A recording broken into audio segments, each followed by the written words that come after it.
My name is Mark McGuinness, and this is the 21st Century Creative, the podcast that helps you thrive as a creative professional amid the demands, the distractions, and the opportunities of the 21st century.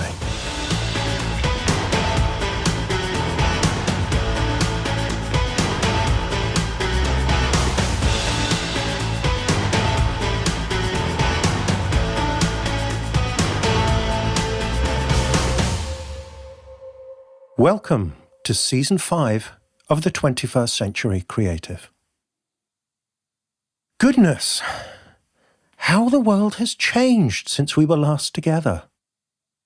When I started the 21st Century Creative podcast, I said we were living at a time of great uncertainty and insecurity, which now feels like the understatement of the century.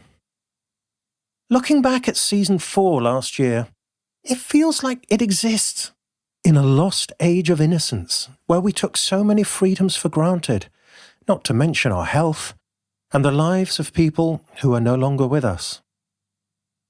So we've all experienced a lot of change since last season. But one thing that hasn't changed is that this show is designed to help you thrive as a creative professional amid the demands and distractions, challenges and opportunities of the 21st century. And let's face it, those challenges are coming thick and fast, so we have our work cut out. If you're new to the show, my name is Mark McGuinness. I'm a poet and a coach for creative professionals based in the UK, and I've created the show to share what I've learned on the creative path, as well as the wisdom and experience of my guests. During each season, I send out a new episode every Monday for 10 weeks. In the first part of each episode, I share some of my own ideas to help you grow as a person, as a creator, and as a professional. And in the second part, I interview a guest who's doing great work in the arts or the creative industries, or a creative entrepreneur, or someone who is an expert in a field of personal development that's relevant to you as a creative. So, for example, this season, my guests include a musician who's making a sustainable living while actively avoiding exposure on the big stage and the big platforms, a renowned expert in the field of artificial intelligence and creativity, a novelist who sold hundreds of thousands of books while writing and traveling the US in an Airstream trailer with her family, an illustrator who found an unusual canvas for her illustrations and built a successful studio around it, and a printer who cycled round the entire British Isles and interviewed practitioners of traditional crafts along the way. I want each episode to be as practically helpful as possible for you. So when I interview a guest, I'm always listening out for what you and I can learn from their example and asking questions that will prompt them to share the learnings from their achievements and their setbacks. And at the end of every interview, I ask my guests to set you a creative challenge based on the theme of the interview. This is something practical that you can do or get started on within 7 days of listening to the interview, and which will stretch you creatively and personally in a meaningful way. Now, it's been a longer gap than I intended since Season 4, and the process of producing this season has been the most protracted and in some ways the most challenging of all of them. You see, I recorded most of the interviews in the last quarter of 2019, but production was held up by a few things I had to work on in the background, some of which I'll share with you next week. But I just got through that big bottleneck and thought, right, now I can get back to normal. And then coronavirus landed.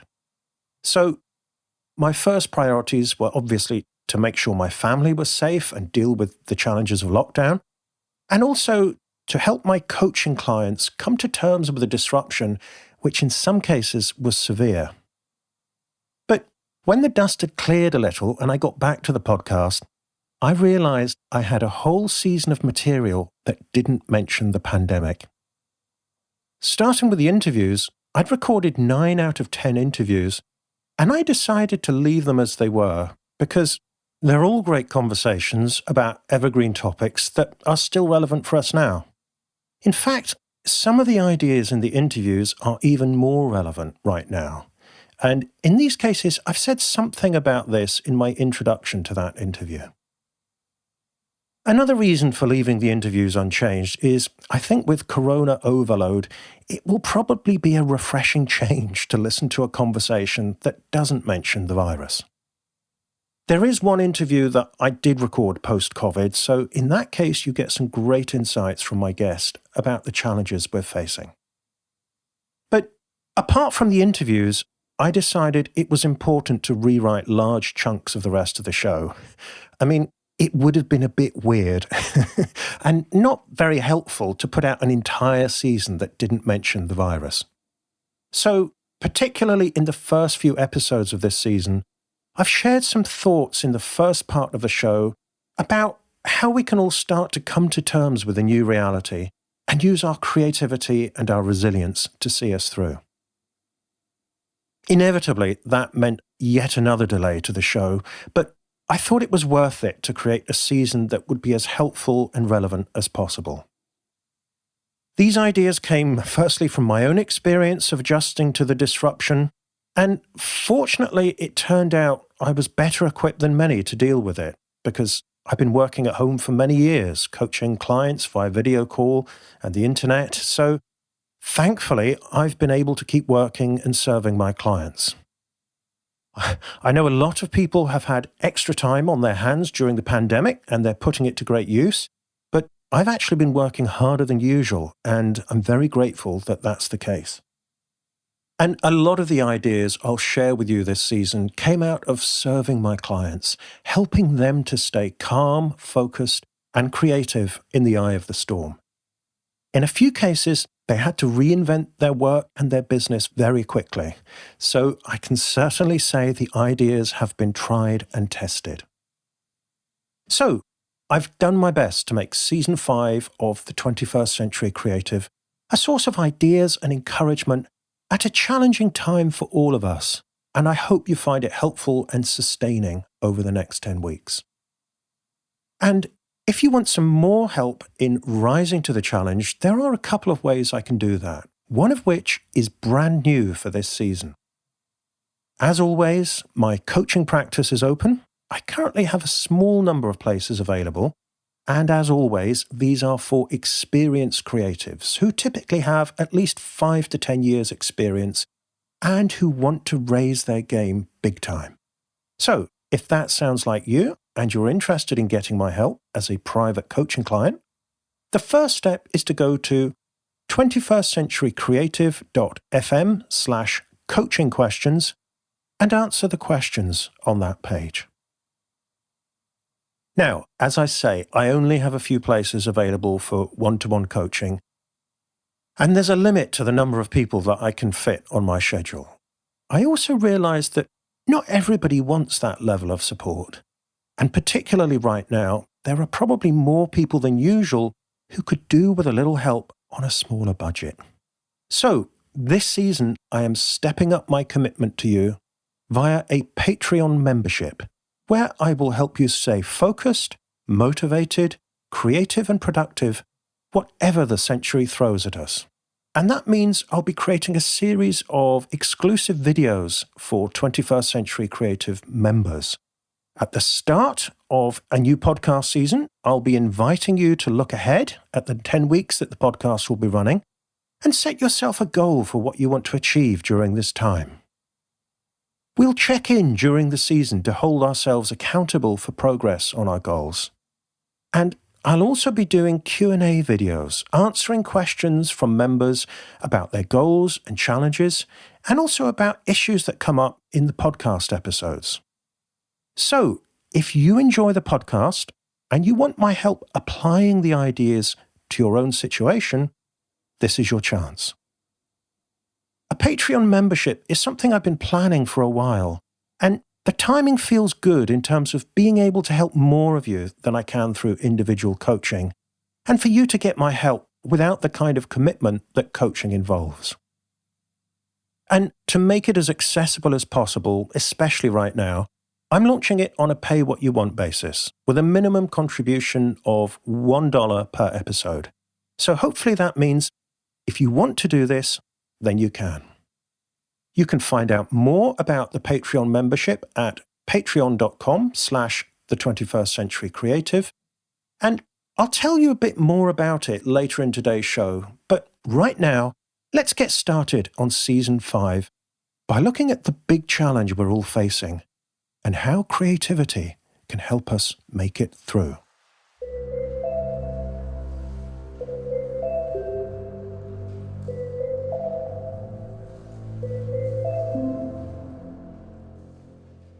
Our creativity has never been so crucial. Our world has been turned upside down. It may be broken forever, given that we may never get back entirely to the life we had before. And right now, the entire world is dependent on creativity. Across the globe, scientists are racing to create new tests, treatments, and vaccines to detect, cure, and prevent the virus. For millions of people, this is a matter of life and death. It's also a matter of life and death for our society. If we want to return and rebuild, we need our researchers to succeed in their creative endeavors. Meanwhile, medical staff are having to be creative as well as courageous, finding ways to deliver treatment in very challenging conditions, often without the essential equipment they need to protect themselves and their patients. Our leaders are trying to make sense of it all, devising strategies and organizing the medical and scientific response. They're also having to create new ways to reconfigure society and bolster the economy to cope with the pandemic. And even if you and I aren't in the lab or the hospital or directing operations, we are all having to dig deep and use our creativity to get us through. We're having to find new ways to organize our work and our family life, juggling the demands of working from home, taking care of our families, and in many cases homeschooling children and/or coping with a sudden loss of income. On a lighter note, we've seen a welcome explosion of creativity as a way to let off steam, from singing on balconies during lockdown to a stream of videos, songs, poems, jokes, and other media designed to lift our spirits, give us a laugh and a bit of respite, and help each other keep going. And in your own creative career or business, this is likely to be a pivotal time. Depending on your creative field, you may be lucky enough to be able to keep working, or have suddenly seen your work completely dry up. In response to all of this, you're facing a crucial question right now. Should you hold steady on your current course, or reinvent yourself by doing something new? I've seen this in my coaching practice over the past few weeks. Some clients have been massively disrupted and have to reinvent themselves fast. So I've been spending time helping them stay calm, brainstorming new approaches, and putting them into practice. Others are able to carry on, at least in theory. Their challenge is to stay focused on their most important work, in spite of everything that threatens to knock them off their course. And quite a few of them are using this opportunity to push ahead on self-started creative projects. Screenplays, art projects, videos, music, books, and courses. The kind of project that could be a game changer for their career, but which is usually hard to prioritize against other demands. So, if you're feeling unsure about how you should respond to the current situation, ask yourself, where will your creativity make the biggest difference right now? By doubling down on the work you were already doing? Or by reinventing yourself and trying something new. Both require courage, but seeing the difference requires clarity. So take some time, if you're not sure, to really get clear about which it is for you. Start by doing whatever it is that helps you stay calm and find clarity, whether that's writing, journaling, meditating, going for a walk, talking it through with a friend, or whatever. Then have a look around at your peers. Not the ones who are consumed with anxiety and rushing to blame other people for the problems, but the ones who are being creative and resourceful in the face of chaos and stepping up as leaders to help others. What are they doing right now? What are they saying? What can you learn from their example? And if you have a creative practice and you're struggling to keep it up in the face of all of this, then remember, your creativity has never been so crucial. Don't listen to the voice that tells you that writing or making music or art or whatever it is fiddling while Rome burns. Because not only will doing your creative work make you feel better in the moment, it will also help you to respond in a more creative and a more resourceful way to all the other challenges you're facing right now.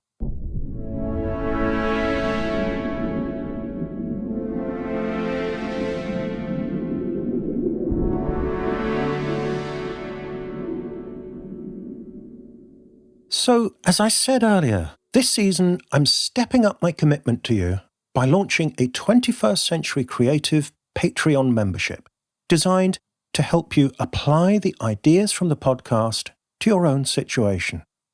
So here's how it works. When you sign up at patreon.com/the21stcenturycreative, you'll become a 21st Century Creative member with access to exclusive videos and other content. The first thing we'll do at the start of each podcast season from now on is to set our intention for what we each want to achieve over the 10 weeks of the podcast season. It's a nice way to use the season as a way to focus our efforts and say, for this period, we're really going to commit to creating something new and meaningful. So, this week, I'm sending an exclusive video to the members to talk about some of the principles of goal setting and help you focus on what you want to achieve. I'll also practice what I preach and share my own goal for the next 10 weeks. Plus, you'll be able to leave a comment under the video where you share your own goal for what you want to achieve in the next 10 weeks. So this is a lovely way that we can all give each other a bit of encouragement and support, and obviously there's that public commitment that we are sharing it with our fellow members. It could be a creative project, or a new habit, or a change in the way you communicate, or a goal for your business, or something else that will give you a sense of achievement and move your creative career forward. I'll make a couple of follow-up videos halfway through the season and then after the final episode, specifically to help us review progress on our goals and share what we've learned from the process. As well as the goal-setting videos, I'm going to be doing some Q&A videos where I respond to members' questions, whether they're about topics I've covered in the podcast, or challenges you're facing, or goals you want to achieve. So, if you've ever listened to me talking on the podcast and thought, that's all very well, Mark, but how does it apply to my situation? Or if there's a topic I haven't covered and you want to get my view on it, or if you're facing a challenge or working towards a goal and you'd like to ask me a question about it, then this is your chance. I'll also be sharing occasional behind-the-scenes videos about the projects I'm working on, recommended books I'm reading, and tips and techniques that aren't featured on the podcast. And if you ask me nicely, I might even tell you about my new secret podcast that will complement the 21st Century Creative that I'll be launching later this year.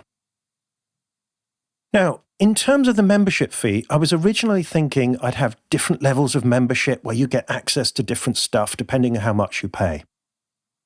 But in the light of the current situation, where I know money's tighter than usual for many of you, I've decided to have just one membership level where you get access to everything and you decide on the membership fee. It's on a pay-what-you-want basis. So practically, the way that works is you pay a fixed amount of money per episode of the podcast that I release. The default setting is $1 per episode. And there are 10 episodes per season, so the default is you pay $10 for the membership program over the course of the season, and you only pay for it during the season.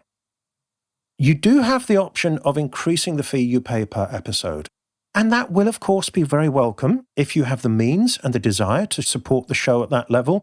It will be really helpful and very encouraging for me. But look, if money is remotely tight for you right now, please do not think twice about leaving it at the default of a single dollar. I want this to be accessible and available to you if you want it. And hopefully $1 an episode will mean that's true for you. So that's the way it works, and I hope you find it a good way to get some more help from me and support from your fellow 21st century creatives. Another way to look at the Patreon membership is that it's a way you can support the show and help me produce it. Because, as I've said many times, I can't do this alone. I'm relying on your help as listeners and advocates for the show to help me. I hope it's evident that I spend a lot of time making the show. I reckon for every 1 hour episode, it takes me personally at least 6 or 7 hours to research, write, record, and edit the material. And that's just me. It doesn't include the time Javier Whaler and his team at Breaking Waves spend producing it. I've had really great feedback from lots of you about the production values of the show, and that's because Javier and his team are some of the best in the business at sound production. Javier was actually a guest in the show in season 2, so if you heard that interview, you'll know he's a very successful musician and producer. He spent 8 years as the drummer in the band's Stereophonics. He also currently plays with Phil Manzanera of Roxy Music fame. So we are very lucky to have Javier and his team on the job. Javier composed all the music and sound effects for the show, and he goes to incredibly painstaking lengths to get the best possible audio quality, including making up for a few mistakes I make in the recording process. As well as the sound production, I provide full transcripts for the interviews, which you can always find in the show notes at 21stcenturycreative.fm.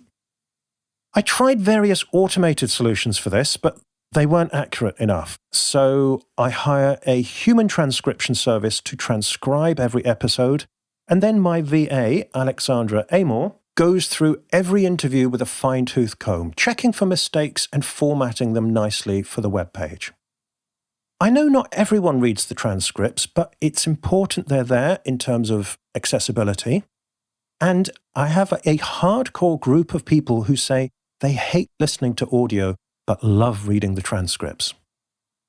So, producing the show at this level and engaging the various professionals to help me do it requires me to invest money as well as time. Of course, the show does help me find coaching clients, and I've found some wonderful clients via the show who listen to it and then get in touch to ask for my help one-to-one. And each time I start work with a new client, that's time away from producing the show. I do my best to prioritize the podcast, but of course my clients will always come first. So, if there is funding coming in directly from the show itself via Patreon, it will make it easier to carve out more time to make the show, meaning I can produce more seasons more often. So, by becoming a 21st Century Creative member, you're not only getting access to my help, you're also helping me produce the show and make it sustainable for the long term. Hopefully, that makes it a win-win for all of us. Okay, that's that for the 21st Century Creative membership. You can learn more about it and join the group at patreon.com/the21st Century Creative. And now it's time to get started on our first interview of Season 5.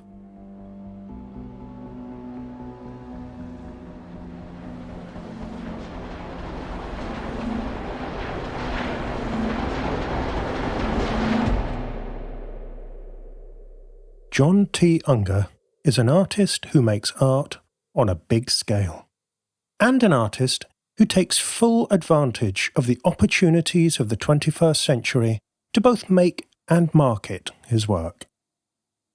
From performing his poetry on stage at Lollapalooza in 1996, to bartering a mosaic to a bank as a down payment for a house and studio, to displaying an American flag made from over 20,000 Budweiser bottle caps at the 2015 Stagecoach Music Festival, John's art practice has been as much about making good stories as making good art. His work has been featured in the New York Times, the Chicago Tribune, Smithsonian Magazine, and many other newspapers, magazines, books, and TV shows. He's best known for his sculptural firebowls, which he makes from scrap industrial steel, cutting by hand with a plasma torch at 45,000 degrees Fahrenheit, which, he says, is 4.5 times as hot as the surface of the sun or the Earth's core. Since 2005, he's sold more than 2,000 firebowls, shipping to all 50 US states and over 20 countries. Fireball clients include Calvin Klein and many restaurants, hotels, churches, and public spaces. His current project, Anatomy Set in Stone, is his biggest and most ambitious yet. Using marble, stone, and precious gems, he's creating a series of 14 life-size mosaics that replicate a series of anatomical engravings by the 16th century artist Bartolomeo Eustacchi. Each mosaic is 7 feet high by 4 feet wide and presents the figures at life size so that viewers can stand before them and see anatomy as though looking in a mirror. The project requires John to cut over 3 miles of stone by hand, spending several years and tens of thousands of dollars to fashion it into 392 square feet of detailed mosaic. When he finishes, John's ambition is to turn the engravings into a touring exhibition for museums and galleries around the world.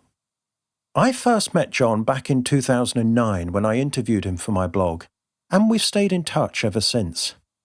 To me, he's a great example of the 21st century artist, prepared to go out on a limb and do just about everything differently, from design and manufacturing to marketing and business models. As you'll hear in the interview, he's always been prepared to put himself on the line for his art, which has led to some dangerous situations as well as amazing adventures. I reached out to John and asked if he'd be prepared to come on the show and share some of his stories and hard-won wisdom with you, and he was his usual generous and entertaining self in this conversation. It's one that should be of interest to any 21st century creative, regardless of your own creative discipline. And like most of the interviews this season, this one was recorded before coronavirus took the world by storm, so we obviously don't talk about that. But I think this is a great interview to kick off the new season because John's energy and resilience are the kind of qualities we all need to display right now. So, if you're curious about what happens when you approach your work and your career in a boldly unorthodox manner, strap yourself in for this conversation with John T. Unger.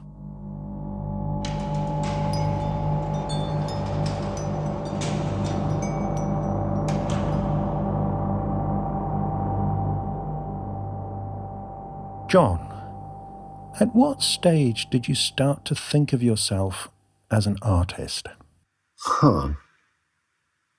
Kind of always. I mean, I've made things since I was a wee little kid. I got my first jackknife when I was 4 and started making things with the second one because the bullies across the street stole the first one, actually.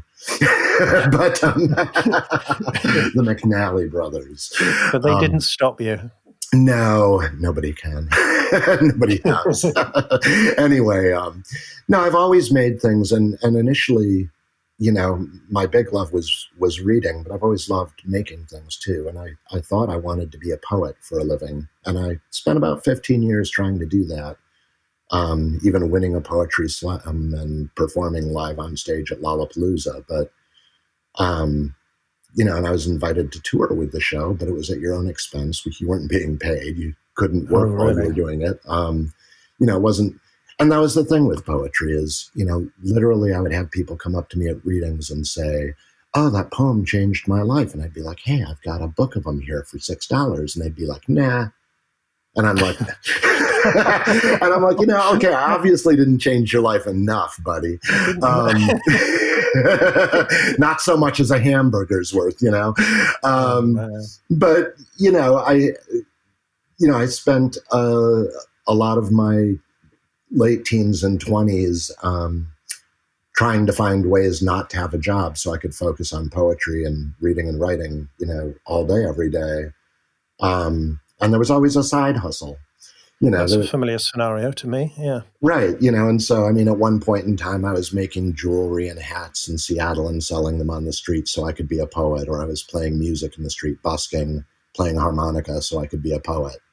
And then eventually, I wanted to make books, and I'd given up on the idea of a publisher doing it. And so I was going to self-publish, and I learned graphic design.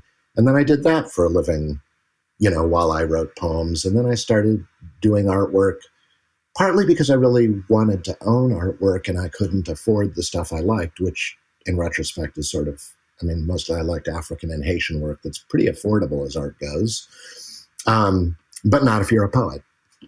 So I made my own, and eventually I realized, people will pay for artwork.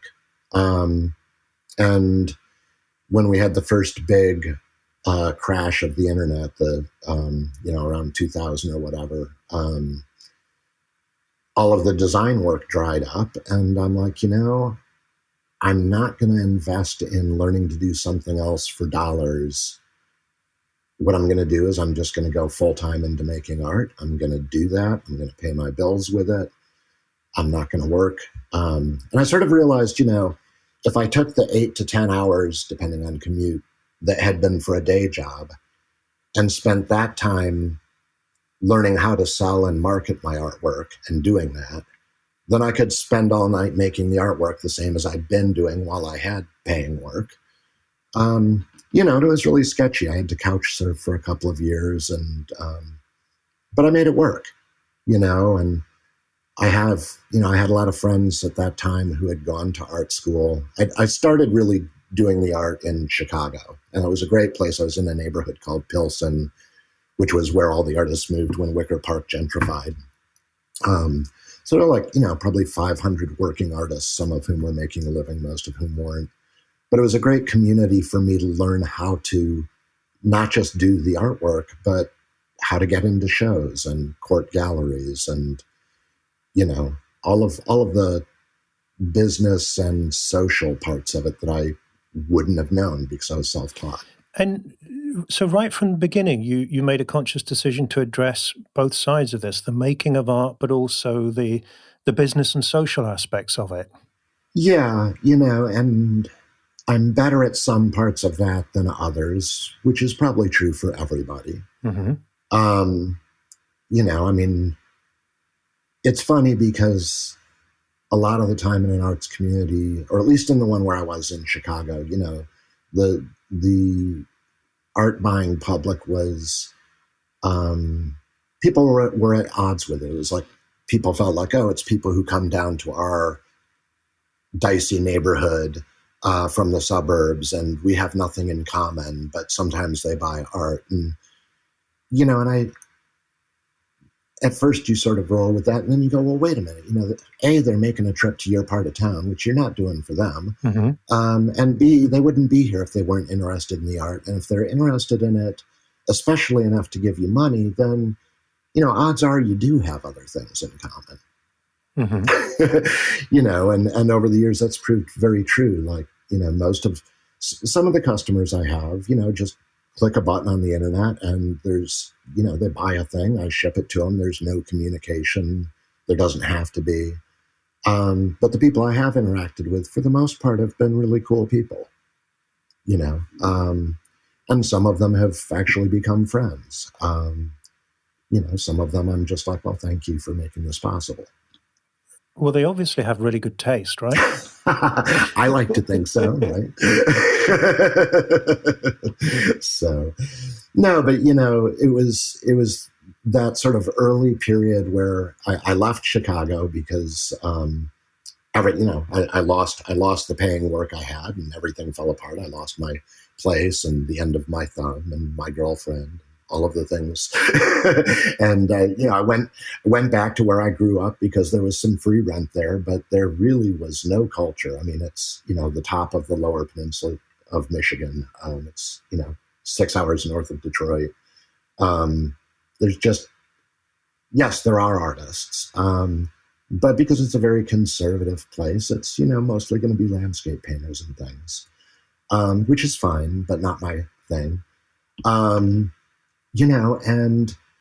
I got stuck there for about 10 years. I had a fortuitous event where I was leasing a former convenience store and house with an option to buy that was really not very realistic because it was early days and I was just barely scraping by. And winter came and the studio building started making scary noise, and I went up on the roof to get the snow off, and the building fell right out from under me. It just collapsed. Wow. And, I jumped off. I was fine. I have reflexes. I have to. But where did you land? in a lot of snow, so it broke the fall nicely. I mean, the snow was like, I don't know, 6 feet tall or something. It was ridiculous. I had purchased the 2 acres that got more snow than any place else for hundreds of miles, I think. Lake effect snow in a valley. But anyway, the bank came out to look at the damage, and they saw the artwork I was making. And it was a house that they had repossessed, or whatever the real estate word is. And they didn't want the house, and I still kind of did. And they proposed that I do a big mosaic sign for their main branch office as the down payment. And that's what made it viable. And so I finally had a house and studio that I could work out of that was, like the house payment was $300 a month. It was nothing. So that was a really good launching pad, Wow, so that's how you got on the property ladder. Yeah, and the collapse of the building knocked out the natural gas, so there was no heat or water because the pump froze for the entire winter. I just had like a kerosene heater that wasn't meant for indoors and probably lost some brain cells to monoxide. But that was when a friend of mine suggested I should start a blog. And, this was back in the day when there were probably about 500 blogs on the planet. I mean, it was a pretty new thing. Mm-hmm. And, at first I thought he was nuts, but I mean, I had time on my hand and I was freezing. So, so I converted my, website to a blog and, really went at it. And I was looking up before our conversation, the first piece of art I sold online was a little luminary on June 4th, 2005, which was like exactly 2 weeks before Etsy even launched. So there was this was still when it was really uncool to be commercial on the internet. Oh, yeah. We had Brian Clark talking about that last season, and the amount of vitriol that he got in some quarters for daring to suggest that a blog might be useful for selling things. Yeah, and it was also when everything was still a very fresh startup, if it existed at all, and you could actually, at that point in time, blogging companies and social media social media didn't even exist yet. But in the early days, they were very consumer focused. They wanted to make a big platform people wanted, so they were responsive to users in a way that they're not anymore. And you could call the GM of TypePad or other. I talked to a lot of people in the development departments of a lot of the early social media companies and web hosting companies, and it was like, I have this idea for a blog that is also a store. And, Hmm. it's really funny. Nobody wanted to do that. And it wasn't until years later, like, I guess I was apparently the 10th person to sign up for Shopify, and Shopify was a store that had a blog. Mm-hmm. But in a way, that's not quite the same thing. And the problem then with Shopify is it's built on Ruby on Rails, and so you really need to learn a whole new kind of coding to change it. And I really struggled with that. And it's important to say too, like,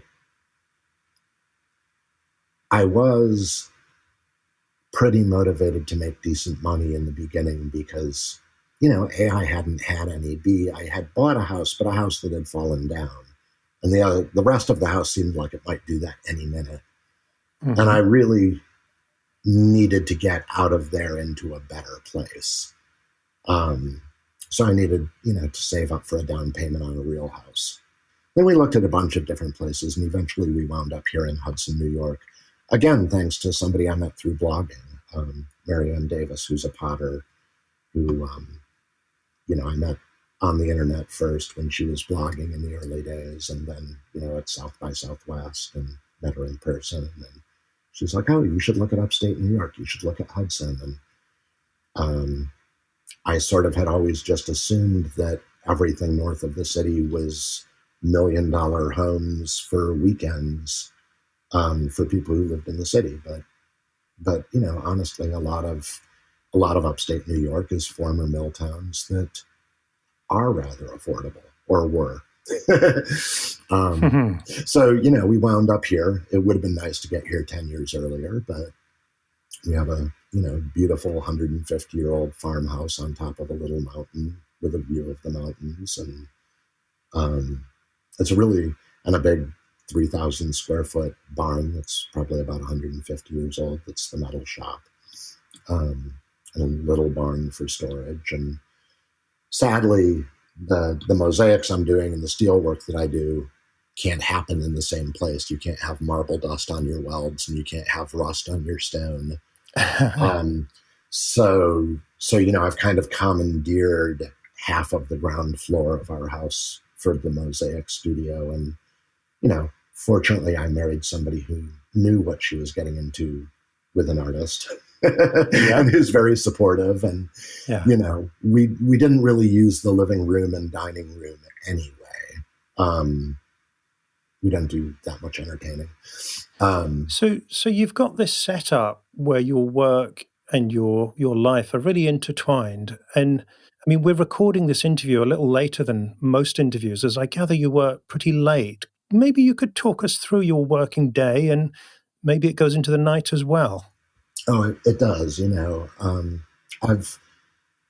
I've always had a really weird, like, left to my own devices, I would be awake 20 hours and sleep 10. That's what my biology wants to do. But you can't really, and you could do that as a poet who didn't have a job or anything, Yeah. I did.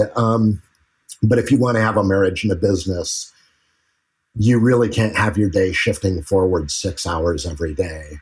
It just makes it impossible to plan anything. So I've kind of adapted, and it works better for me to be awake at night. So I get up around noon, have coffee for a couple of hours, do anything that requires 9 to 5 scheduling in the remaining couple hours of the day.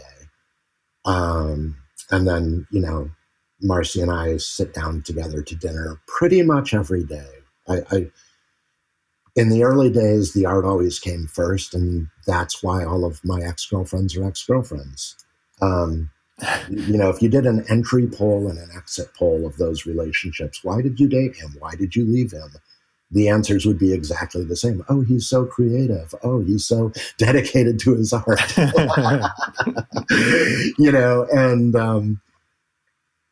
And when Marcy came along, I was like, I got to do this different. And so it was a very big shift from how I've operated the rest of my life. And I'm like, okay, from dinner until she goes to bed, is time that we spend together. And that's just sacrosanct. And she, she's the opposite. We pass each other in the morning a lot. She gets up at like 5 or 6 in the morning most of the time.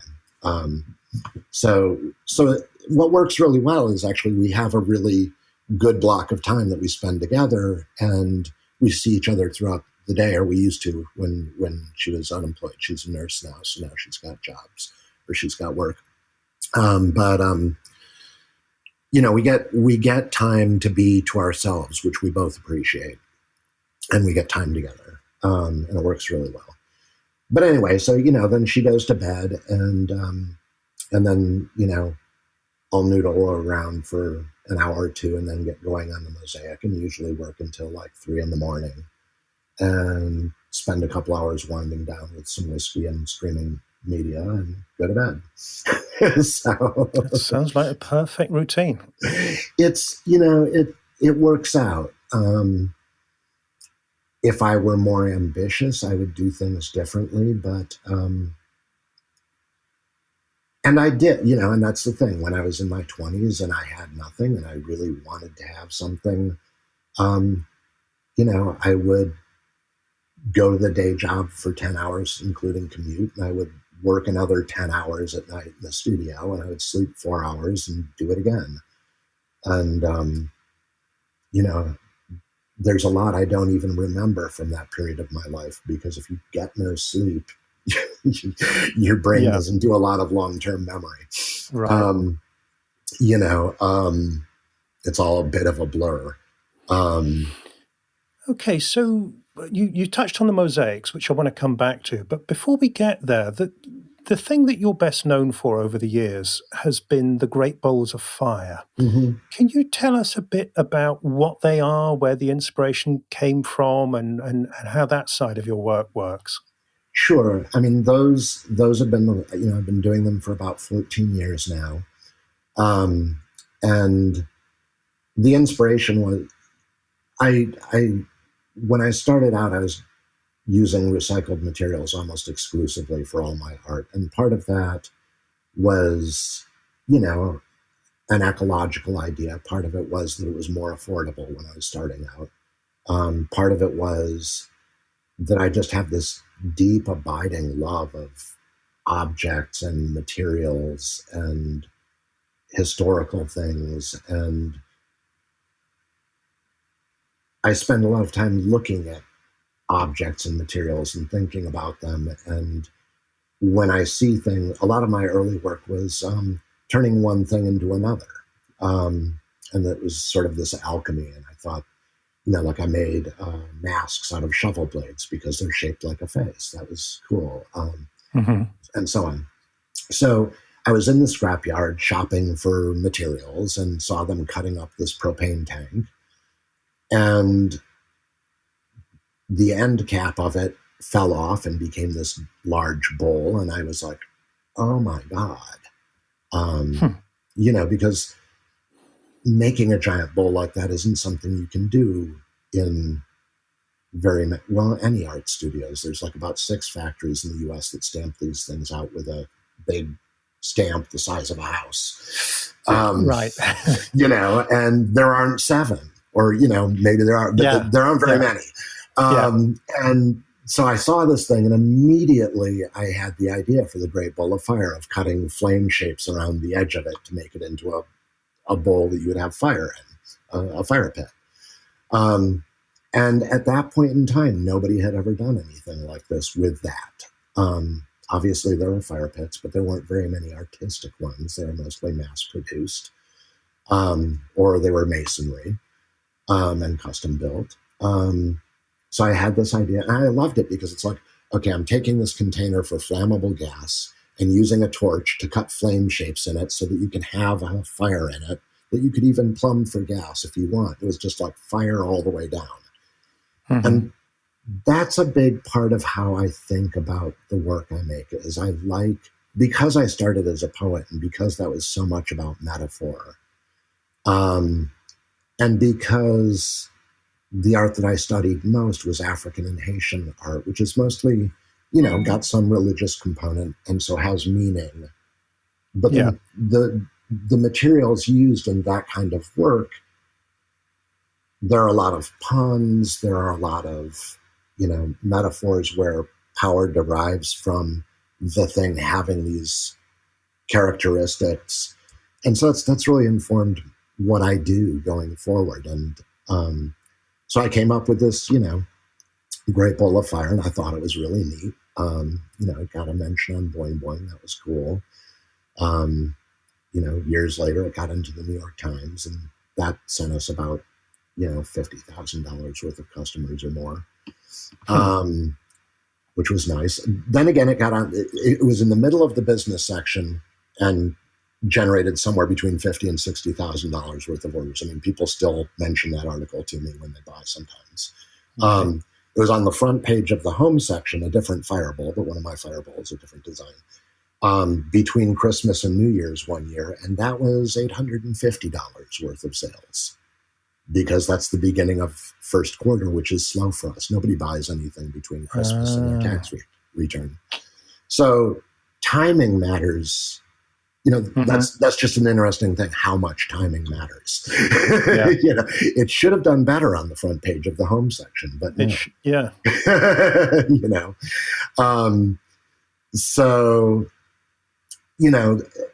it took about 2 years to sell the first 50 of those fire pits. And then the following year, I sold about 100. And by the time it really peaked, I was doing about $300,000 a year in sales. $300,000 a year from sculpted fire pits. Yeah, although that you were making yourself. Two-thirds of that was expenses. Right, but even so, John. I know, right? Pretty good going. Don't be modest. And I just shipped number 2,200 and a couple more. So I mean, that's how many of these things I've made, is 2,200 and change.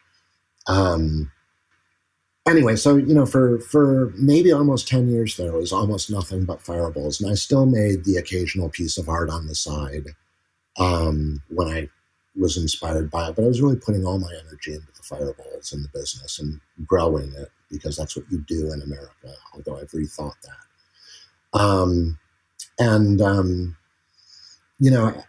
I knew that it probably wouldn't last forever, so there was always a side hustle I was developing. I'd take the money I made with the fireballs and spend it developing, say, a mood ring with my friend Chris Carfey, which, instead of telling you what mood you were in, it was a hollow glass-faced ring with little emoticons in it, and you could swap them out to tell people what mood you're actually in. And we tried, we had them made in Taiwan, and they were really beautiful, surgical stainless steel with a glass face. So we spent about $30,000 on that. And we never sold one because they were so high end. We had to retail them at $80, and people were like, "Oh, I'll buy this for my kid if it's like a couple of bucks, but my kid's going to lose it." And we thought that people in their 20s and 30s would buy them, but we were wrong. So there was that. There was a software. There was a online commerce software startup that I was consulting with, and they lost their venture funding, and I bought a non-exclusive right to the software to try and launch it myself. And it was written on Ruby on Rails, and I couldn't find anybody I could afford to do code, so I thought I'd use freelancers. And you know what? You can't. Right. I mean, they warned me, but I was sure I could do it. But, every time Facebook or Twitter or Instagram or something changes the way they interact with your software, you need to change it ASAP, especially if people are paying for it. So you're not afraid to try new things. Even when you've got a big success, you're still experimenting and looking for the new thing. You always, partly because, you want to be engaged and interested, partly because you can't count on anything to last, no matter how good it is. Partly, I don't know, I'm the kind of person who's like, "Oh, how hard can that be?" And then finds out. How hard can it be to be a one-man really software hard. startup relying on, really busy freelancers who don't come when you call. Oh, that hard. Right. Okay, got Well, it. you answered that question. Yeah, and I'll never do that again. Okay, but your current big project, you're really getting back down to earth, aren't you? In a very literal sense. Tell us about the anatomy set in stone. Okay, so 10 years before I started it, and I started it about 4 years ago, I did a small, I had a massage therapist who wanted to commission a piece of work for a new office. And I was doing a lot of mosaic back in those days. Later, I kind of stopped because I discovered it was somewhat difficult to sell. But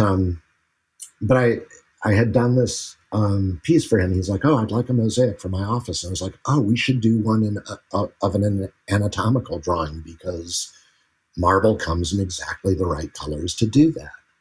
And I made a small piece for him that I still have because he never ended up paying for it. But that's okay; it'll be in the exhibit that I'm building now. But the thing is, I had to make it small because of his budget being small. I really wanted to make it life size and the full figure. And it was kicking around my house for the next decade. And I'm looking at it, I'm like, this is really good, but it could be so much better. And I read this article in the New York Times a bunch of years back about traveling exhibits for museums and the how much museums pay for those and how much they use them. It turns out it's a lot cheaper to rent a touring exhibit that's all ready to go than it is to develop a new exhibit out of your own museum holdings. I mean, you don't have to do all of the research and the planning and et cetera. And so a lot of museums, they have their permanent collection, what's on view, but most of the exhibits that you'll see that are temporary are traveling exhibits that somebody has developed and shopped around. And, on the low end, according to this article, a 6-week exhibit might make $7,500 or $15,000. Obviously, if it's a giant Picasso exhibit at MoMA or something, it's going to be millions. But anyway, I thought, I've always wanted to do these. What I really wanted to do with the anatomical mosaics is, I chose the easiest of a set of illustrations by Eustache, who discovered the Eustachian tube and was one of the first modern anatomists. And, so I had done the easiest one. And I thought, what if I did the whole set and did it as a touring exhibit? And there are 14 full-size figures in the set that detail different areas of anatomy. And so,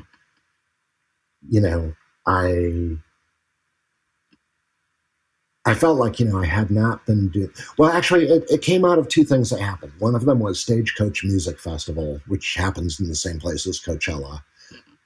It's a country music festival. They approached me and said, "Hey, we'd like you to make a giant mosaic of bottle caps," which is a thing I pioneered too a long time ago, for our festival. And, they paid pretty well to do this giant American flag out of Budweiser caps, which normally I would not do an American flag, but doing it out of Budweiser caps had enough. There was enough room for interpretation that I thought it was an interesting piece of work, but I also knew it would really please the crowd at a country music festival, right? Right. Know your audience, but, be a little subversive too. So you feel like an artist, bury something there for the people who look. So I did this thing, and it was an insane turnaround time. I mean, the thing was like, I think 10 feet high by 14 feet long, something like that. And they only had 3 months for me to do it. And I would have preferred to have a year, because the bottle cap mosaics, the way that I do them, are very labor intensive. And if people want to know in what way, go to my website and look, there's a little video. Anyway, so, Stagecoach commissioned this big thing. And then shortly after, I got an email from the Museum of Natural History in New York wanting to license an image of mosaic I had done years ago of La Sirène, the mermaid, in Haitian folklore and religion. There was part glass, part bottle caps. Her tail was bottle caps. The rest was glass. And they wanted to license it for a book about a touring exhibit they were doing. And I was like, hey, I'd be willing. I don't have that one anymore. And the photo I have isn't great. I would make you a new one if you wanted to put it in the exhibit. And so they commissioned it. And it is currently touring with their show. And so, between doing that huge flag for Stagecoach and then doing the piece for them and doing Mosaic again after 10 years of maybe not working with it, and then reading that article about how touring exhibits can make decent money going to museums, I thought, and also I was a little worried because I felt like the middle class might be disappearing, and that's who buys my firebowls. Poor people can't afford them, and rich people don't really get them. It's people in the middle class that support me. And I'm like, if they disappear, I need to find some kind of institutional money, like music festivals and museums. That those people are always going to have money, I think. Although maybe not as much museums, I hear sometimes. But so I thought, okay, this is the perfect opportunity to do this giant project I've always wanted of the anatomical mosaics in marble. And I knew that I could do a credible job of the simpler ones, at least credible, if not great. But I didn't know how well can I pull this off? And the only way to find out was to try. And so I, ordered a few tons of stone because, one thing is if you want consistency through a large piece, you've got to get most of the stone up front, because even if you buy it from the same store or the same quarry, it's organic. If they've moved 100 feet down the mine, the color's not going to be the same. Yeah, so I had to get... It's not like you can just go to the art shop and say, I'll have another tube of that. No, you really can't. And I mean, one of the things that's great about what I'm doing is because stone is an organic, natural material, even within one box of the same stone, there's going to be a lot of color variation. And you can use that to your advantage if you do. You know what I mean? You could just treat it as one color, but it's not. And you don't have to. You can be very subtle. And, I'm working currently on the 8th mosaic of a series of 14. It was originally going to be 12 because it's a nice number. And I wasn't going to do the two that detail the skeletons at first because going in, I thought, those aren't going to be as good because I can't do as much shading as I can with the muscles. But as I've been doing the first 7 that I've finished, there are bits of exposed bone, and I've bought more and more types of stone to work with as I've gone. And I feel like I've really gotten very good at shading the bones. I think it was number 6 that the rib cage I did for that one. It's like trompe l'oeil. It's really phenomenal. We've got to. I mean, obviously, you go to, if you're listening to this, go to johntunger.com and check out the mosaics, and we'll make sure we got some images and links in the show notes. But it's phenomenally complex what you've done. It's like a filigree of ribs and vertebrae and muscles. I mean, and yet you're using these really big, heavy tools to make it. And they're marble. How do you actually physically do that? Okay, so I've got a contractor's DeWalt wet saw that I use to cut 12-inch tiles into strips. And I've gotten good enough that some of the stone I can cut as thin as a single millimeter. And when I bought the saw and bought the stone, both the saw company and the stone company told me that's not going to work. I was like, how hard can it be? It's like catnip for you, isn't it? Right? Yeah, you just keep telling him what he can't do, and he'll keep doing it just to show you, which is a favorite line from a children's book called Wiley and the Hairy Man, South African trickster fable. Great book. Well, isn't one of your lines you always used to say to me, your impossibility remediation is your speciality? It is, because, people are like, that's impossible. And I'm like, well, A, because you think so, you haven't tried. And B, you keep telling me how it's not possible, and I'm going to catch the spot where you're missing it and be like, but if we did this. I mean, I just don't, there aren't very many things that are really impossible, and, maybe people will never fly around without airplanes, but they can fly. you know, you know, it a lot of the time you have to reframe okay, I can't flap my arms and fly, but damned if I can't get in a balloon or an airplane or a hang glider. Right. Base jumping. There are lots of ways to fly. So anyway, but yeah, that one was really interesting because it was the first one where, well, before that I did 2 with the nerves, and those were insanely complicated and took much longer, and I had to buy new tools. And the first 2 or 3 I did, all I used was the saw to cut strips. I had regular nippers that used to break the stone, tweezers for picking things up, an X-Acto blade for nudging things. And about halfway through the 3rd one, I realized I had a really cheap Black & Decker grinding wheel for sharpening knives that I could use to shape the stone a little. Wasn't made for that. But in some ways worked better than some of the things that are made for that. And then when I decided to do the eyes out of rubies, well, rubies have a Mohs hardness of 9 out of 10. The only thing harder than a ruby is a diamond. And somebody gifted me on Facebook 2 brown sapphires that were already polished that I used for the eyes in the first 2.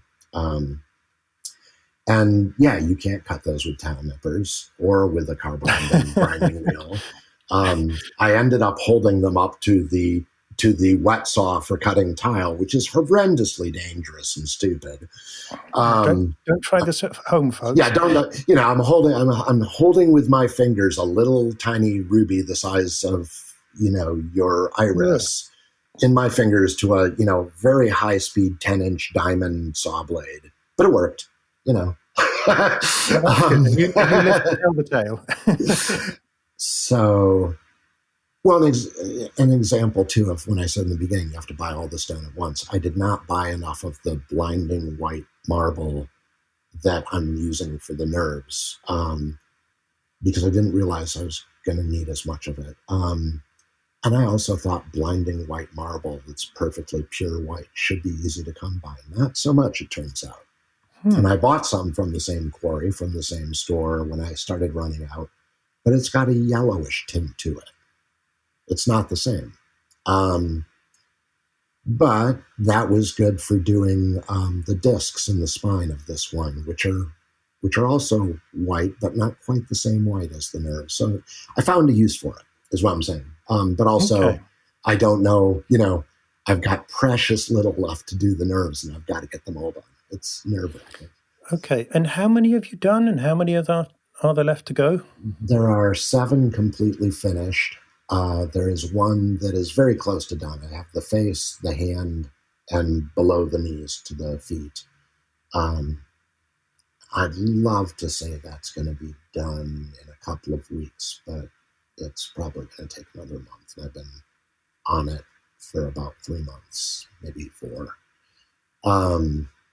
That's the other thing. I thought this project was going to take me maybe 2 years. And here I am halfway done, a little better, one mosaic better than halfway, and it's been 4 years. Right. And I would really like to start trying to book it into museums because they schedule 2, 3, 4, 5 years out. I don't want to wait 5 years when I'm done. But I'm also really glad I didn't schedule it for 2 years out in the beginning. Yeah. That would have been awkward. It would have been awkward. I was talking to my friend Austin Cleon the other day, and I'm like, I see a lot of people who want to stretch themselves or maybe there's something they really want to do that they're just not innately good at, and they'll bang their head against that wall over and over and over. And if they're lucky, they get good at it someday.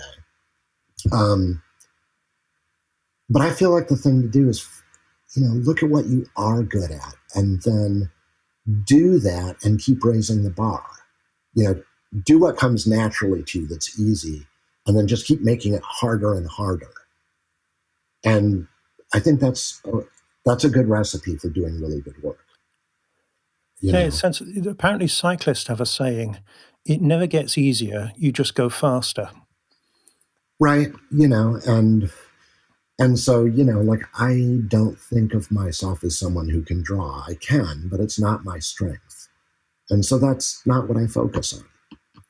I mean, I could take some drawing classes and get good at it, but I don't need to be good at it to do the work that I like doing. Yeah. And the drawings I'm working from for the mosaics are from the 16th century. Somebody else drew them. And, what I'm bringing to it creatively is, arranging the stuff, but really studying the drawings so closely to be able to do it in stone. And the thing that's interesting is that the marble I'm using, while not photorealistic, is absolutely accurate to the colors in the photos. It's a little different than the colors in the drawings, but it's truer. Mm-hmm. It's truer to the actual, meat. And I love that. I just love, there are places where I spend a lot of time on hands, feet, the face. If there's a penis, I give that special attention because people are going to look. I also know there are places that just aren't going to want to show it because, oh my God, there's a penis. But that's so inappropriate. Well, people have them.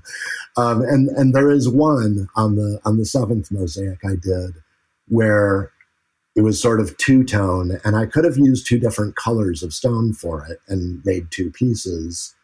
But instead what I did is when I'm doing an intricate piece, what I'll do is I'll put tape down over the drawing and I'll draw the shape with a Sharpie or pencil, and then I'll stick that tape onto the stone so I can cut it. Mm-hmm. But you can look through the tape to sort of find the exact right place to get the color that you want. And so there is this one penis that's just one piece, but it's two colors, and there are some little moles or whatever in the drawing that I found a piece. I cut it from the middle of a 12-inch tile, but it matches the drawing freaking exactly in one piece, And there's a couple other places where I've done that, where I really needed it to be just right. And I went through, 40 or 50 square feet of stone to find a couple inches that were just right. Well, John, I hope your dream of having it displayed in a museum comes true, so that we can all admire the real amazing attention to detail you've got with this, by the sound of it. I mean, obviously we can see interviews on images online, but as you said to me, there's nothing like seeing it full size. So I do hope we'll get to see that someday soon. Well, and one thing I should say, I wish I'd gotten that earlier, but what I really want to, when it exhibits, I want the original drawings hung next to them so that you can compare them, because I think that's much more interesting to compare them than to just see them. And what I really hope, we're so accustomed to just looking at flipping through Instagram or whatever, seeing so many images for just seconds. I really want to build something that you could spend a day looking at, backing up and seeing it resolve into a really clean image, and then zooming in on the detail and looking. I hope that it will inspire I hope it will inspire the audience to look as deeply as I had to make it. I mean, maybe not quite that deep, but to really look and see. I hope it can inspire that. I think people would be well served to spend some time really just looking hard at a thing. Well, I'm sure it will inspire. I'm sure it will. So, John, you've taken us on an amazing journey today. And, listening to you, I'm really struck how your work and how your business has evolved. You've reinvented yourself several times along the way. Looking back and maybe bearing in mind somebody listening to this and thinking, okay, well, things are very different from me to when John was first starting out. Any words of advice to people on, at this point, fairly early on into the 21st century, but quite mature in terms of where the internet's taken us? Any words of advice that you have for how people can, carve out their own creative path and maybe in a similarly original way to the way you've done it? Well, one thing would be to think about the long-term life of what you're making. I mean, these things that I'm making right now, this is my bid for immortality here, right? The firebowls, because they're so thick, will last hundreds of years, and I thought that was pretty good. But we dig up mosaics from Pompeii that are thousands of years old, and there's no reason to think that these will not. And also, there's no, as somebody pointed out, there's no statute of limitations on. People are always interested in people, and these depict people in a scientific manner. Like, should we evolve to have more arms or something? These will still be interesting because we didn't used to. They're like fossils. Right. These should be interesting basically for as long as there are people, and they should last about that long. So that's one thing. Think about, it's always exciting to do whatever is brand new and shiny. 3D printing with plastic or whatever. Yeah. And I suppose in a bad way, plastic also lasts forever, right. But not necessarily intact. If your art becomes not microplastic, so think about the future and think about the past. Like, when I go to New York City and I look at all of the amazingly intricate stone carving on old skyscrapers or the cathedrals, or like, I look at that and I feel like a hack. I'm just like, and even here in Hudson, I mean, just intricately carved stone used to be something we did if we were going to make a building that anybody cared about. We don't do that now. But I think there is something really satisfying about learning a craft well enough to really make something that will last for centuries. And I would like to encourage people. I know the temptation is to use the internet as the primary platform for showing your work, and you should do that, obviously. But look for real world opportunities. Look for places where people can see your work life size in real life, instead of, all of the photos being the same size on any given platform and rather small. Look for places where your work can really stand in front of people. And it could be anywhere. Okay, well, right. So that sounds like a great creative challenge that we can leave the listener with. So if you're new to the show, this is one thing I always ask my guests to do at the end of every interview is set you, the listener, a creative challenge, something that you can do or at least get started on within 7 days of listening to this recording. And it should stretch you creatively, and by definition, then it will stretch you as a person too. So John, your challenge to set the listener is to go out and look for the opportunity that may be out there in the world, the real world around you, rather than the online digital space, which is so crowded these days. Yeah. Remember, we've got a whole planet, and it's pretty big. Right. It's been about even longer than you can walk out into it for free. Yeah, you don't get disconnected. Yeah, exactly. The bandwidth is insane. It's so high res. You don't have to wait for it to be downloaded. Yeah, surround sound and everything. Great stereo. It is. It's a really good system. So, I forgot for almost a decade that there was a real world out there, and I stopped showing in galleries and stuff because it was inconvenient to move physical objects when I could just. But, it's still there.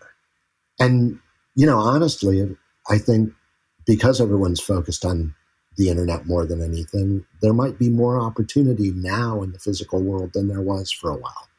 I could be wrong about that, but. Okay. That's a great challenge, John. So, okay, and if we may be permitted to dip back online for just a moment, your website is johntunger.com.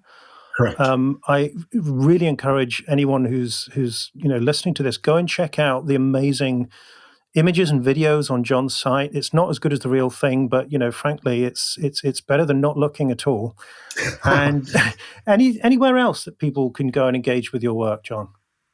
That's the main space. Of course, I've got a store on Etsy. I've got things around the web, Instagram, Twitter, Facebook, and my username anywhere would be John T. Unger. So, but the place where you can get the best sense of what I do and the depth and breadth and history of it and why I did it would be my site, would be johntounger.com.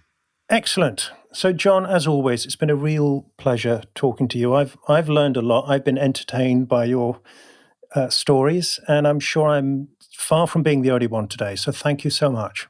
Oh, thank you for having me, Mark. It's good to touch base again.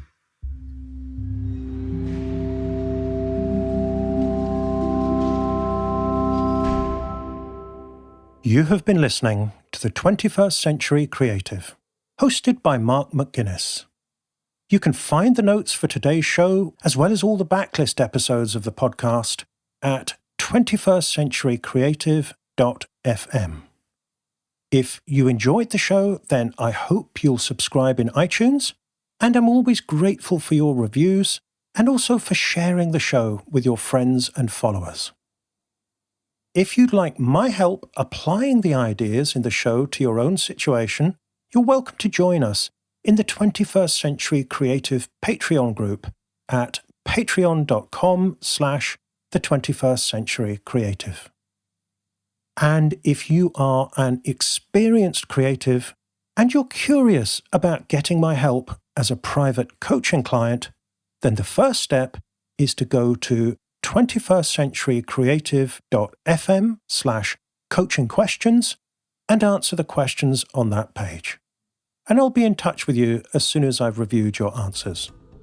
Thank you for listening. I hope you'll join me again soon.